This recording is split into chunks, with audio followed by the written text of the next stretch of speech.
देवता होइन मानव बन। कविताको शीर्षक देवता होइन तिमी मानव बन। ढुङ्गा ढुङ्गामा देवताको बास हुन्छ। मानव हृदयमाथि ढुङ्गा राखी देवता बन्ने प्रयत्नमा मानवता रित्तिँदैछ। आँखा अगाडि दुधे बालक मरिरहेछ।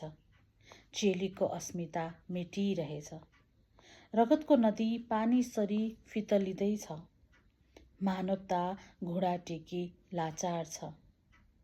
यी सब देख्दा पनि मानव मन्दिरमा रहने पत्थरको देवता झैं मौन छ। मानव मन यसरी नै सिलाब हो। भाव, स्नेह, प्रेम, सद्भाव हृदयदेखि टाढा गो। कुनै क्रन्दन, चिच्चाहाट र पुकाराले पत्थरको हृदयलाई तोडी मानवता सञ्चार गर्न सक्दैन। देवता बन्ने होडमा मानवता रोहिरहेछ। दिन प्रतिदिन विलीन हुँदैछ। अब पनि देवताबाट मानव नबन्ने